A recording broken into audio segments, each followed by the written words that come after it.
Assalamualaikum warahmatullahi wabarakatuh.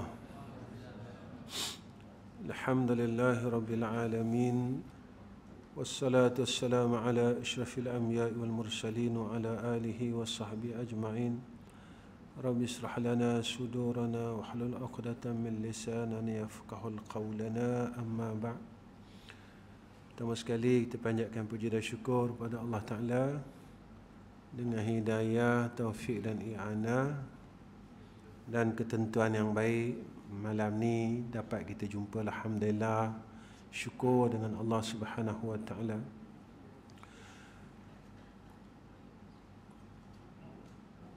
Kita sambung kitab kita, muka surat 44. Bismillahirrahmanirrahim.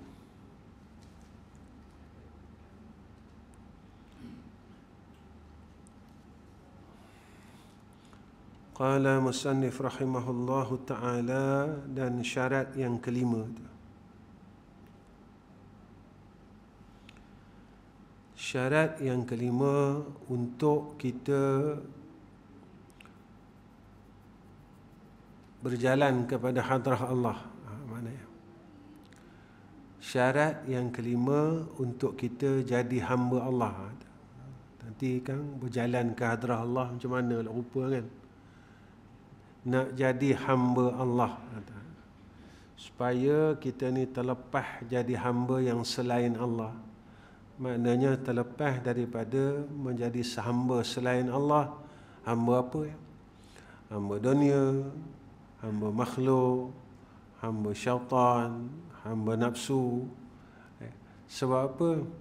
Sebab ketika kita mula menjadi hamba selain Allah, pada ketika itu kita mula terlupa dan kurang untuk kita meletakkan ibadah dan ubudiyah kepada Allah Subhanahu wa Ta'ala. Ketika kita mula jadi hamba selain Allah, kita mula nak meninggalkan Allah, kita mula menyebutkan diri selain daripada Allah Subhanahu wa Ta'ala. Syarat yang kelima iaitu tolan, kawan. Dalam kita nak menuju ke hadrah Allah, nak jadi hamba Allah, syarat yang kelima disebutkan oleh Imam Ghazali, kena ada kawan. Sahabat ni penting.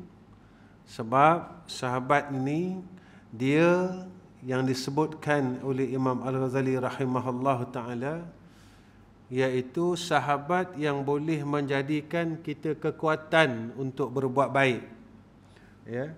Dalam nak buat baik kepada Allah, kena ada kawan. Kena ada kawan. Dan kawan ni pastikan, seperti mana yang disebut oleh Ibn Ata'illah Iskandaria. Nak cari sahabat, kata dia, carilah sahabat yang perkataan itu menunjukkan kita kepada kebaikan. Cakap dia tu cakap yang selalu menunjukkan kita pada benda baik. Jangan kita cari sahabat yang mana perkataannya itu menunjukkan kita pada perkara kejahatan. Kita ada kawan, tapi kawan kita tak pernah tunjukkan kita pada benda baik. Cuma pada perkara yang haruh dan perkara yang kejahatan. Masa apa perkara yang kejahatan? Nak cerita orang tak habis-habis, dari muda sampai ke tua, dan nak sakaratul maut tu pun nak cerita orang lagi. Udah-udahlah kita berhentilah. Cari kawan yang boleh tunjukkan kita pada benda baik. Jalan, beribadah kepada Allah, itu dia. Yakni tolan yang bersama-sama menjalani akan jalan ini. Jalan apa? Jalan untuk membersihkan diri, bersihkan hati kita daripada perkara yang kotor. Apa hati ni nak dibersihkan? Daripada sifat mazmumah. Cari kawan yang boleh sesama tolong kita. Buat apa kawan ni? Kalau kita mula cinta dunia, dia tegur. Cinta dunia ni sebenarnya nampak macam tak ada apa-apa, tapi kebinasaan yang teruk. Dengan sebab terlalu cinta dunia ni lah kita jadi tamak. Dengan sebab terlalu cinta dunia tu lah kita mula jadi hasad, dengki. Dan ketika itu kita jadi melampaui batas-batas syarak. Ketika itu kita langgar. Sebab dah tamak tu sampai langgar batas syarak. Syarak tak mengizinkan, tapi sebab tamak yang tu lah jadi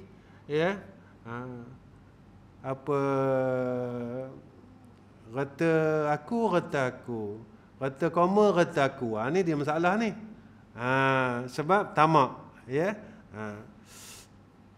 dan dengan tolan itu, iaitu sekalian orang yang menjalani akan tarikat syekhnya itu, apa yang telah ditunjukkan oleh masyaikh kita yang kita dah mengaji. Jadi ada kawan-kawan yang kita mengaji ni tadi, jadi sama ada guru itu guru khususi ataupun guru umumi. Macam kita mengaji di masjid ni, pada umumnya yang kita belajar ni tadi, kita dapat duduk pada tempat umum ni pun dah alhamdulillah dah. Kawan-kawan ingatkan kita, kemarin ustaz cakap macam ni, dapat tak kita buat sambil-sambil kita bercerita tu tadi, supaya ia berhimpun pada mengerjakan ibadah, supaya bila ada kawan, maka bertemunya kita itu dapat mengerjakan ibadat. Ingat pergi ngaji sama-sama, beribadah sama-sama, sebab apa? Bila ada sahabah ni kita ada kekuatan.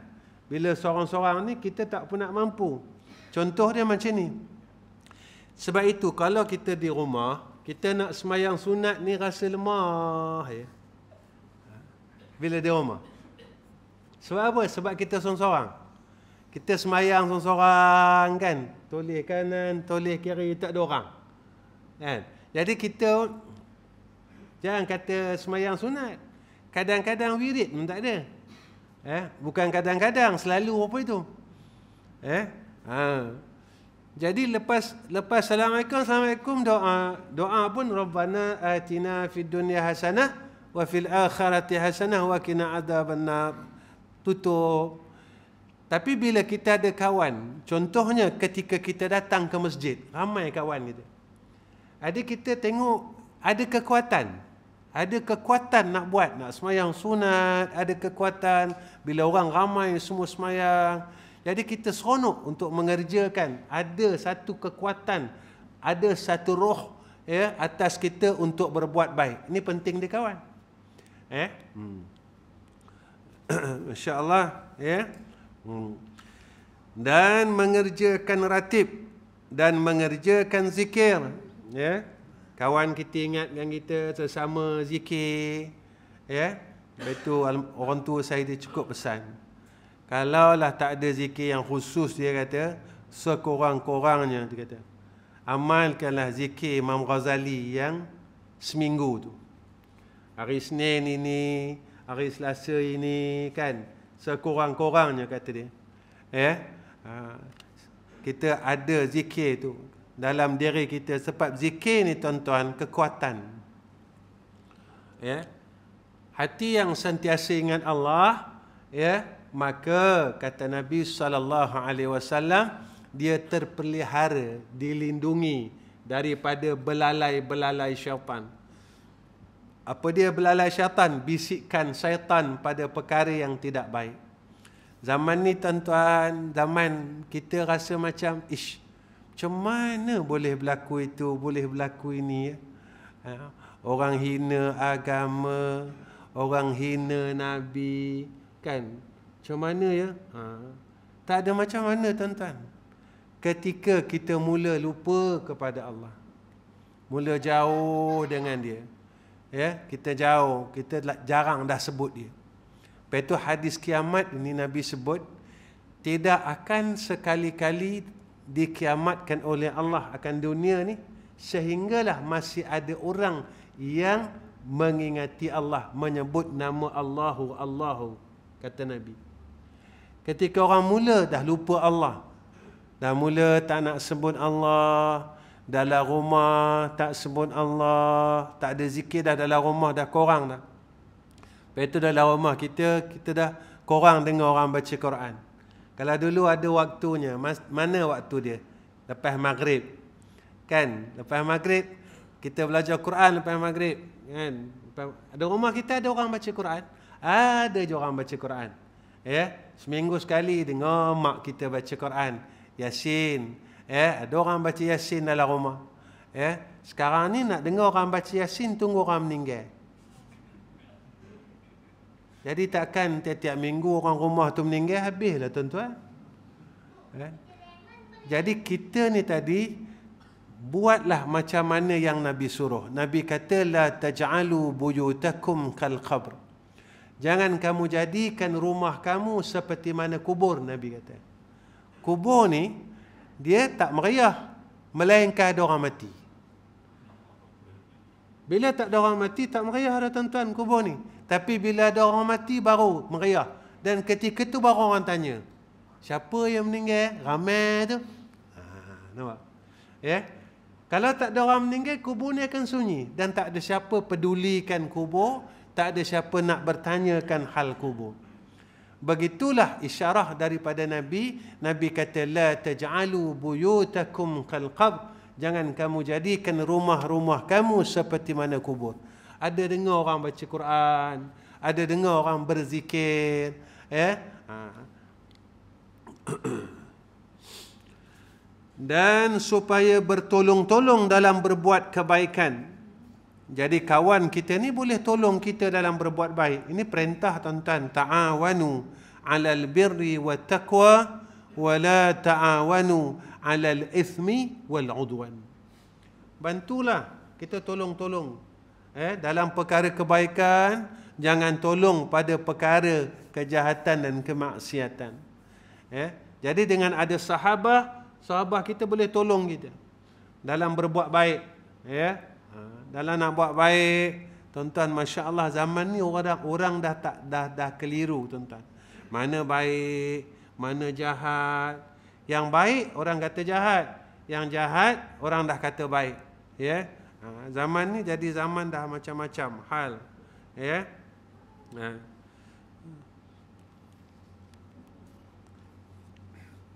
Baik. Dan berbuat ibadah. Dalam berbuat kebajikan dan ibadat, bertolong-tolong dalam berbuat ibadat, tolong-tolong dalam buat baik. Ya. Tak tahulah betul ke tak betul. Baru ni ada dengar kata orang Yahudi dapat masuk tanah haram kan. Yang tolong masuk orang Yahudi ni tuan-tuan, orang tempatan, maknanya orang Mekah. Ya. Padahal orang kafir dilarang masuk di tanah haram. Tapi sekarang ni orang tempatan, maknanya orang Mekah Islam, yang tolong orang yang dilarang oleh Allah memasuki tanah haram. Padahal Allah sebut dalam Quran, tolong pada benda baik. Benda yang Allah larang jangan tolong.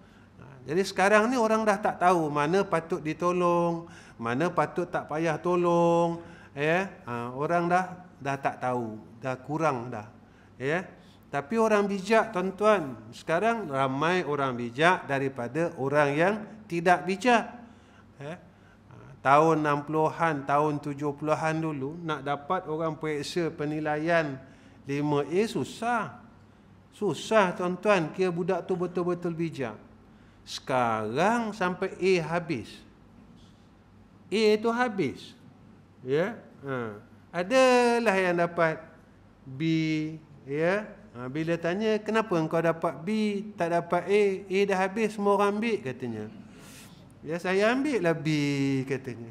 Saya kasihan tengok B tak ada siapa nak katanya. Ya. Dulu A ni seorang dalam kelas, seorang, 5A seorang. Yang dapat 2A ada lah 5-6 orang macam tu. Sekarang tidak.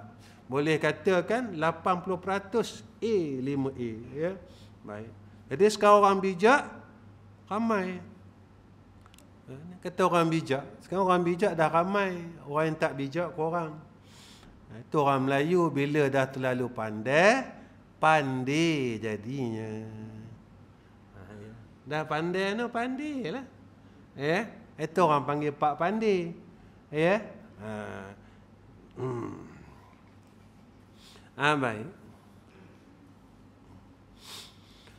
Allahu Kenapa lah pandai, dah terlalu pandai jadi pandai? Tempat yang Nabi tak bagi pergi, kita pergi. Macam di Madinah, ada satu tempat yang Nabi larang. Ketika Nabi lalu di tempat itu, Nabi laju berjalan. Sekarang tak, tempat yang Nabi larang itulah menjadi tempat pelancongan. Nampak? Itulah pandai sangat, jadi pandai. Baik. Kemudian, Masya Allah, seperti firman Allah, ta'awanu 'alal birri wat taqwa wa la ta'awanu 'alal ithmi wal 'udwan. Artinya, dan bertolong-tolong dengan kamu atas berbuat kebajikan dan atas takut akan Allah Subhanahu wa taala. Tolong macam mana kita dapat takut kepada Allah? Takut apa, tuan-tuan? Takut besok kalau kita mati tak sempat dosa kita diampun oleh Allah. Ni takut. Saya tak ada buat dosa, jangan cakap tengah kuliah ni ada dosa, tuan-tuan. Saya yang bercakap ni, tengah bercakap ni boleh buat dosa. Macam mana Ustaz buat dosa? Tiba-tiba saya rasa ujub. Tiba-tiba saya rasa takabur. Tuan-tuan tak perasan. Yang tahu pada waktu itu Allah. Dengar memang Ustaz ceramah ni dapat pahala, jangan dulu. Ketika saya tak selesai, hati saya, diri saya belum jadi amal saleh. Sebab syaitan ni dia takkan benarkan kita mendapat amal saleh. Dia akan ganggu kita, dia akan kacau kita. Macam mana nak membatalkan amal saleh?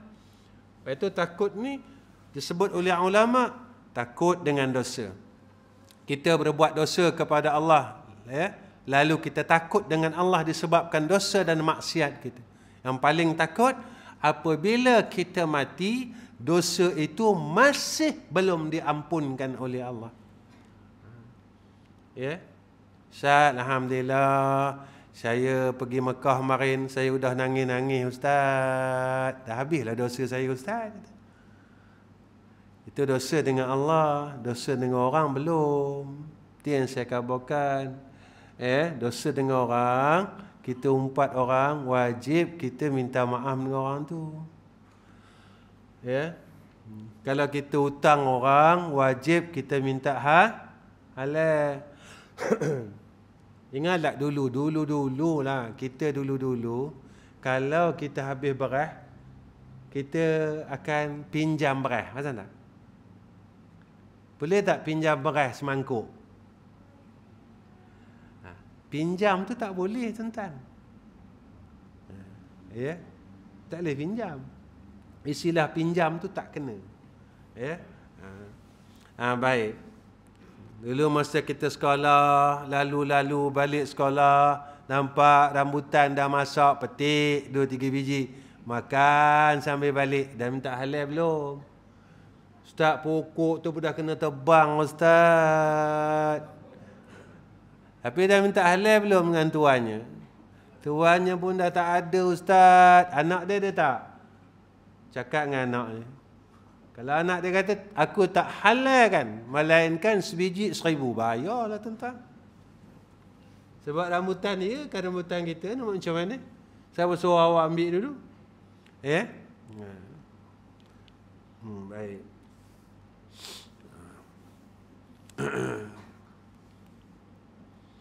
Itu belum pergi rumah orang kahwin lagi. Kan? Kita bungkus lauk tanpa pengetahuan tuan rumah.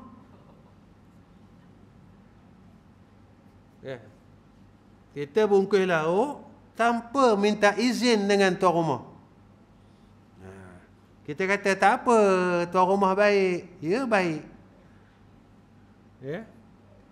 Jika dia izinkan, kalau dia tak izinkan, berapa banyak kita makan benda haram? Ya, baik. Ya. Itu belum lagi korban baru-baru ni. Kita ambil ekor tanpa minta dulu. Rebah lembu ekor, hilang dulu. Pihak masjid tanya, ekor mana ekor? Entah. Ya, Allah. Ya tak? 10 tahun kita buat korban, masalah daging korban, pengagihan daging korban tak pernah selesai. Ada je. Jadi yang salahnya lembu ke?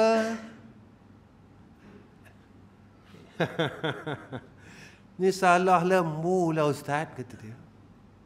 Daging tak cukup ni bukan salah orang ngurus ni. Salah lembu, dia kata. Sebab mungkin lembu tu kecil gambar. Ya. Jadi kenapa tak boleh selesai? Rupanya kita ni masih belum soleh. Nampak? Itu yang saya cakap. Kita boleh bergaduh pasal sekilo daging. Agak-agak Dajjal datang besok. Lepas tak kita agak-agak. Ni baru daging. Yang berebut tu, yang bergaduh tu, yang darah tinggi. Yang berebut tu, yang bergaduh tu, jenis makan ubat darah tinggi, tuan-tuan. Agak-agak besok, kalau Dajjal datang, dihamparkan kita makanan sedap-sedap, ketika itu kita tengah betul-betul kebula, tuan-tuan. Bukan sehari 2 tak makan. Ya, lama tak makan. Ketika itu nampak makanan ni tadi. Ya. Kita bulan puasa tak sampai sehari pun. Kan? Tengok orang jual sirap tepi jalan, Allah, dicampurnya dengan selasih. Kita panggil telur katak kan? Biji selasih tu, bila dikacau tu menggelodak biji selasih tu. Bulan puasa kan? Padahal sirap tak ada apa. Beli-beli tawar, tuan-tuan, sirap tu. Masa Dajjal besok, agak-agak kita boleh selamat tak? Saya selamat, Ustaz, sebab saya dah baca surah Al-Kahfi. Jadi hak yang bergaduh daging ni yang baca surah Kahfi ke tak?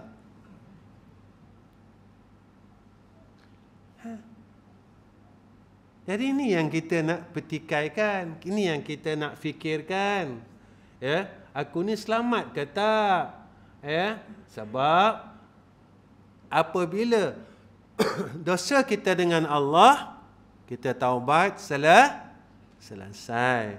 Tapi itu pun, apa kata Abi Zakaria bin Abi Yahya Al-Ansari, kalau kamu nak tahu dosa engkau itu telah diampunkan oleh Allah, maka lihat 3 perkara, kata Abi Zakaria Al-Ansari. Abi Yahya bin Abi Zakaria Al-Ansari, apa dia? 1, kata dia, engkau makin faham akan hukum hakam agama. Allah fahamkan kita dengan hukum hakam agama. Kita dah tahu dah yang ni salah, yang ni betul. Ini kalau aku buat ni salah ni, Allah marah ni. Kalau aku buat ni, ya, Allah sayang ni. Maka Allah bagikan kita kefahaman tentang hukum hakam agama. Yang kedua, apa kata Abi Yahya? Iaitu Allah bukakan kepada kita akan pintu kebaikan. Kebaikan kita mula bertambah. Kita mula bertambah buat baik. Itu tanda dosa kita mula diampunkan oleh Allah. Yang ketiga, kita dikurniakan oleh Allah halwa, yakni kemanisan, kelazatan dalam berbuat baik. Kalau kita tinggal saja ibadat tu, kita mula dah rasa rugi. Allah ruginya, kata. Ya, ruginya aku hari ni aku tertinggal baca Quran. Allah ruginya rasanya malam tadi aku terlajak, bangun-bangun azan subuh, tak dapat sembahyang tahajud. Allah ruginya. Ini yang dikatakan kemanisan. Ya. Kita mula dah rasa rugi. Bila kita tinggal sesuatu ibadah, kita mula dah rasa Allah ruginya. Allah ruginya. Tuan-tuan, rasa tu ada tak dalam diri kita? Sebab umur kita dah makin naik ni. Kalau rasa tu tak ada dalam diri kita, jaga-jaga tuan-tuan, rasa malang. Kalau kita tak pernah rasa rugi dengan ibadat kita yang tertinggal. Sebab umur kita dah masih, kita ni umur kita dipanggil umur liang lahat. Kalau cakap laju-laju, umur liang lahat. Orang kata cakap Cina. Ya. Ini tak, kita ni macam seolah-olah orang dah gali lubang, kita baring tepi lubang. Orang kuih sikit je ni. Kuih sikit, tergolek masuk je lah. Elok aja. Ya. Jadi tuan-tuan, ketika umur kita dah mula sampai pada umur kubur dan rasa itu masih tak dibagi oleh Allah, maka kita kena muhasabah. Jaga tengok. Baik. Jaga tuan-tuan dosa kita dengan makhluk ni. Ya. Jaga sangat-sangat. Ya. Bahaya. Baik. Kemudian Masya Allah. Ya.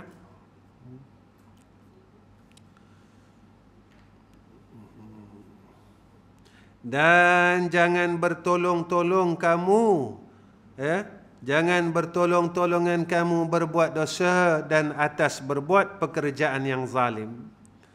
Kalau orang buat dosa, jangan tolong. Orang buat zalim, jangan tolong. Ya, jangan bantu. Ya, ketika seseorang itu melakukan kejahatan, maka kita tolong. Maka ketika itu dia menjadi jariah atas kita. Jariah apa? Dosa yang mengalir. Dosa ni jadi mengalir tuan-tuan. Boleh mengalir. Iaitu dosa dan maksiat yang kita sendiri tunjukkan kepada orang berbuat dosa dan maksiat. Lepas itu tuan-tuan, bahaya ni macam ni. Kalau orang awam buat satu dosa, dikira satu. Tapi kalau orang alim buat satu dosa, dikira bukan satu, boleh beranak lagi. Sebab apa? Sebab orang alim ini dia akan menjadi ikutan. Akan jadi ikutan, akan jadi dalil, akan jadi hujah. Kadang-kadang kan, kalau dulu-dulu kan, orang tanya, tebelnya gincu kamu ni, kata. Alah, anak ustaz tu pun tebel ke, katanya. Nampak tak? Saya kan anak ustaz, dia kata. Anak ustaz tu pun tebel, katanya. Ya. Matanya pun dah macam lampu traffic light, kata. Anak ustaz ke kami, bukan anak ustaz, dia kata. Ya. Anak ustaz tu pun mata dia pun dah macam lampu terpilat, dia kata, dia pejam dia. Merah kata. Ya.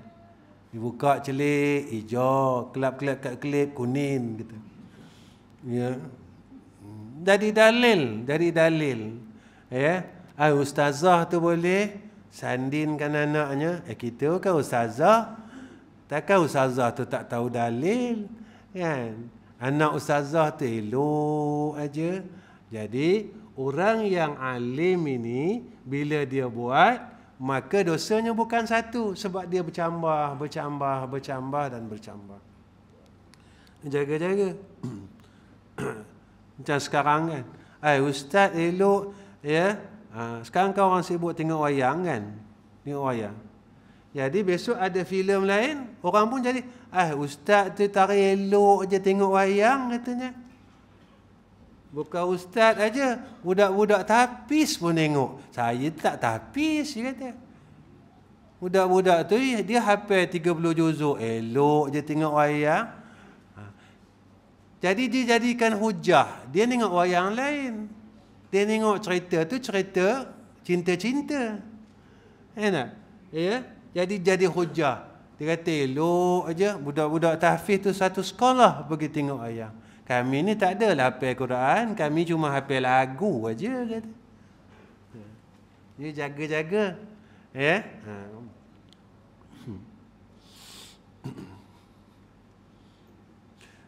Minggu lepas cucu saya tanya saya, Wan katanya, Tok Wan, dia kalau lembut minta tu adalah tu kan. Dia cucu dengan anak sama je dia tuan-tuan, perangainya tendang terajang tu sama je. Cucu saya tu tanya, Wan katanya, dipegang tangan awak, ngeleseh je rupa. Ngeleseh kat kita. Apa dia? Cikgu suruh tanya, kata, boleh tak nak tengok wayang, kata dia. Ya.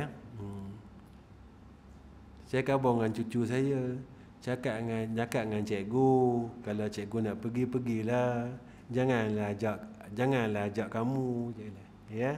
Khabar dengan cikgu, kata Tok Wan marah, kata. Yalah, kata dia. Macam mana dia sampai tak tahulah. Kadang kita sampai lain, dia sampai lain. Ya, cara dia sampai, tapi alhamdulillah lah dia tak pergi, kawan-kawannya pergi. Alhamdulillah. Takut besok dia menjadi hujah. Bila dia besar sikit dia apa? Dulu Tok Wan bagi kita. Dulu Tok Wan bagi, sama aja Tok Wan kata. Nampak tak? Ketika itu kita pula dah tak ada. Ya, kita pula ni dah mati. Lalu berterusan dia dengan perkara yang tidak baik. Baik. Jaga-jagalah ya. Baik. Dan demikian lagi wajib atas orang yang berkehendak menjalani akan jalan ini bahawa ia mengetahui akan barang yang wajib bagi Allah, barang yang mustahil atasnya, barang yang harus baginya. Jadi orang yang nak menjalani ilmu tasawuf, jangan tinggal ilmu tauhid. Jangan tinggal. Jangan tiba-tiba nak bersihkan hati, tiba-tiba tauhid tak tahu. Sebab apa? Sebab kata ulama, tasawuf ini pati pada tauhid. Pati tauhid, tasawuf. Macam mana boleh dapat pati kalau tak ada bendanya? Yang nak diperahnya tak ada. Macam mana kalau nak dapat minyak kalau tak ada buahnya? Jadi kena ada buahnya tu dulu. Sebab itu tasawuf ini tuan-tuan, kata ulama, pati pada tauhid. Kita belajar tauhid, Allah wajib ada. Ketika mana kita rasa ada Allah? Bila kita rasa? Kita tahu Allah ada, tapi kita tak pernah merasakan ada Allah. Masa susah baru kita rasa ada Allah. Masa senang, masa tak ada duit baru kita rasa ada Allah. Masa bila? Kenapa saya cakap macam tu? Barulah kita ya Allah, ya Allah. Masa sihat tak. Kita tak rasa, hilang rasa tu. Sebab itu kena berkekalan rasa. Bila berkekalan rasa pada ketika itu, tanda orang yang mula nak dikasih oleh Allah Subhanahu wa ta'ala. Ini tanda ingat. Macam mana nak kekal rasa? Kekalkan ingat. Tu. Bila kekal ingat, kekal rasa ada tu. Tak boleh tinggal tauhid. Dan demikian lagi wajib atas orang yang berkehendak menjalani akan jalan ini mengetahui seperti demikian itu pada hak segala rasul, dan wajib mengetahui akan sekalian yang demikian itu sekadar fardu ain jua. Mana kalau orang tanya kita tak tahu. Apa sifat wajib pada Rasul? Tahu. Tak ingatlah disebut diorang. Ya yang itu. Walaupun kita tak hafal, tapi ketika disebut diorang, betul yang tu. Tahu kita. Ya, sekurang-kurangnya. Ya.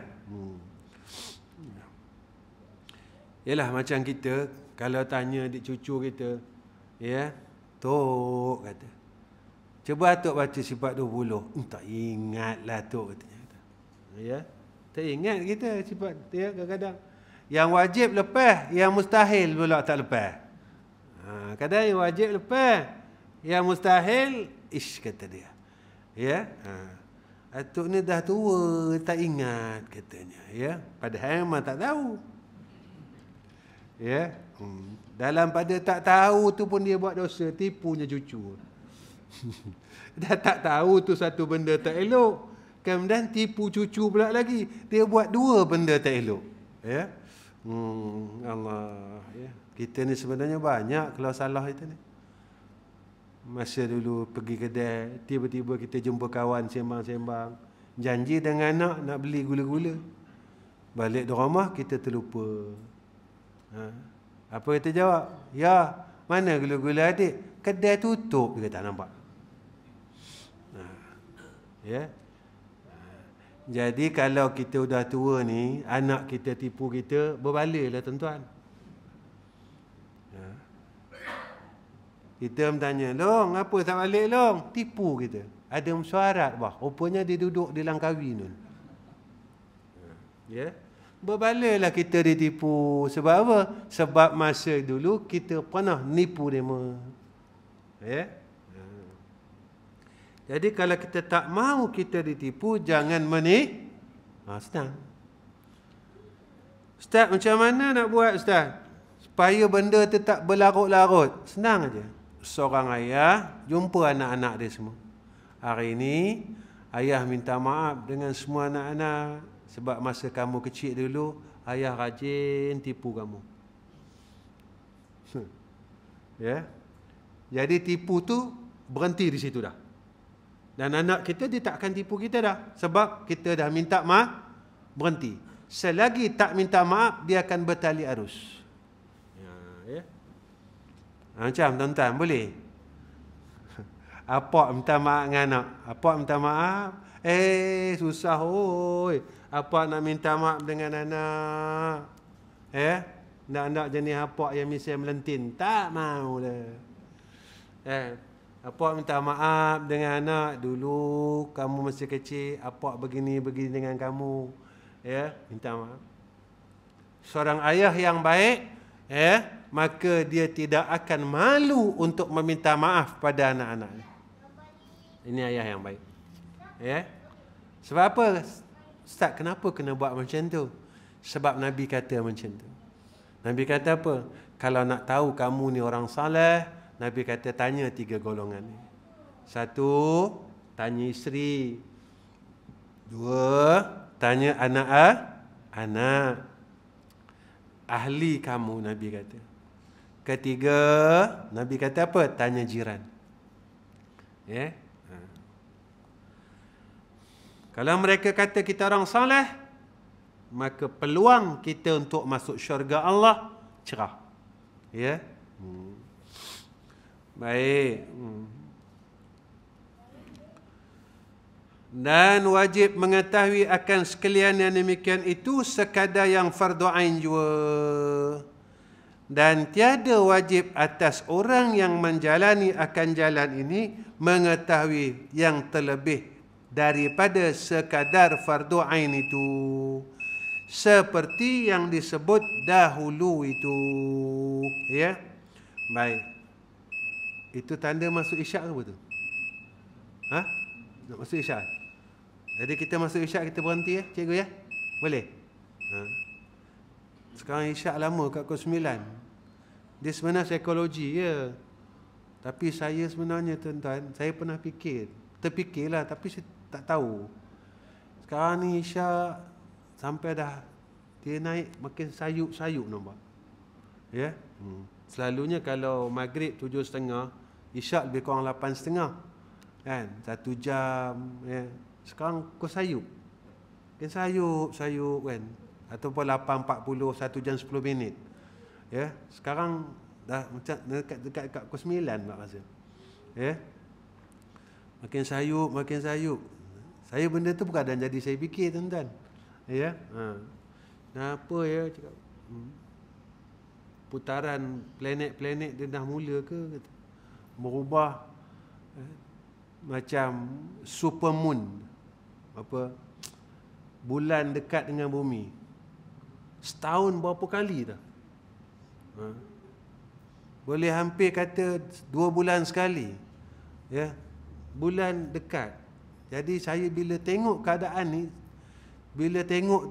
tu saya mula jadi risau. Awak tengok tu hati tu dah dap-dup. Ya, dalam hati tu kadang bercakap, ya Allah, apakah kiamat ni dah dekat sangat?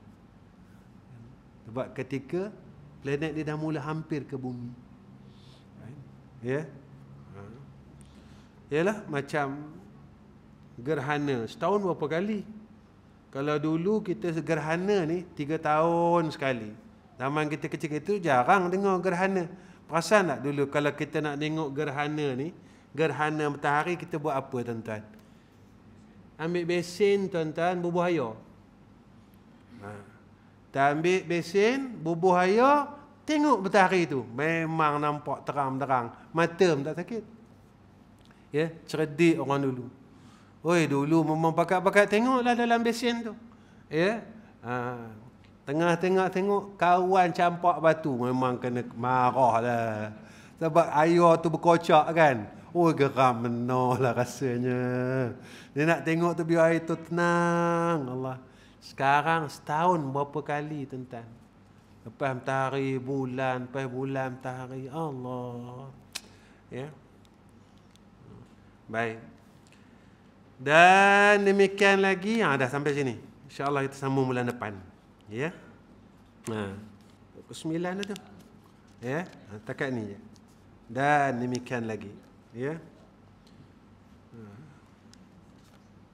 Sampai itu insya-Allah bulan depan insya-Allah ada ketentuan Allah kita jumpa ya. Tuan-tuan tolong doakan saya mudah-mudahan Allah Subhanahu wa taala jadikan saya dan keluarga saya di kalangan orang soleh insya-Allah, orang baik. Itu juga tuan-tuan semua, mudah-mudahan Allah taala kurniakan kita dan jadikan kita sebagai orang soleh, hidup sebagai orang soleh dan mati sebagai orang soleh ya. Itu. Baik. Dan juga saya minta tolong doakan madrasah kita, mudah-mudahan dalam rahmah Allah Subhanahu wa taala dan dipermudahkan segala urusan insya-Allah. Dan akhir daripada kalam saya pesan untuk diri saya dan tuan-tuan, jangan tinggalkan ya selawat ya setiap hari tuan-tuan. Setiap hari jangan tinggal. Ya. Ustaz saya baca 100 ni dah tak berbalik dah. Ya. Paling sikit tuan-tuan bacalah 500. Paling sikit dah tu. 500 ni sekejap aja. Ya. 500 ni sekejap aja. Ya. Satu hari satu malam tu baca 500. Sekejap sangat. Satu hari satu malam daripada kita berbual, orang Perak panggil belabun, tak tentu pasal, tak ada ujung pangkal. Ya, baca selawat. Jangan tinggal selawat. 2 perkara ni jangan tinggal tuan-tuan, selawat, istighfar. Kenapa saya kata istighfar jangan tinggal? Sebab ketika matahari mula terbit sebelah barat, istighfar ni dah tak jadikan taubat. Dia jadi zikir saja. Ya. Jadi kita tak tahu bila matahari terbit sebelah barat. Ya. Ustaz, Dajjal tak keluar lagi. Dia ada khilaf tentang benda ni. Ya. Hadis yang kuat mengatakan matahari terbit dulu, baru Dajjal keluar. Ada mengatakan Dajjal keluar dulu, baru terbit matahari sebelah barat. Ya. Macam tu. Jadi ketika zahir hadis matahari terbit sebelah barat, kita istighfar masa tu dah dia jadi kebaikan aja. Dia tak menjadi ya taubat. Ya. Jadi mintalah ampun macam mana? Tak boleh. Sebab janji Allah ketika matahari itu terbit sebelah barat yang disebut oleh Nabi SAW, pintu taubat itu ditutup. Ya, baik, wa akhir kalam. Assalamualaikum warahmatullahi wabarakatuh. Bismillahirrahmanirrahim. Alhamdulillahirabbil alamin. Allahumma salli ala sayyidina Muhammad wa ala alihi washabbihi wasallim. Ya Allah, ya Rahman, ya Rahim, berikan kekuatan atas kami iman dan Islam kami ya Allah. Ya Allah, selamatkan kami daripada segala fitnah ya Arhamar Rahimin. Kami berlindung dengan Engkau ya Allah daripada fitnah dunia, fitnah hidup dan mati, fitnah kubur dan fitnah dajjal. Ya Allah, ya Rahman, ya Rahim, pimpinlah kami dan keluarga kami pada jalan agama-Mu ya Allah. Ya Allah, selamatkanlah iman dan Islam kami sehingga akhir hayat kami masih lagi dalam iman dan Islam ya Allah. Ya Allah, ketika kami mati, mudahkan urusan kubur kami ya Allah. Luaskan kubur kami ya Allah. Terangkan kubur kami ya Arhamar Rahimin. Wassallallahu ala sayyidina Muhammad wa ala ali sayyidina Muhammad walhamdulillahi rabbil alamin. Taqabbalallahu minna wa minkum.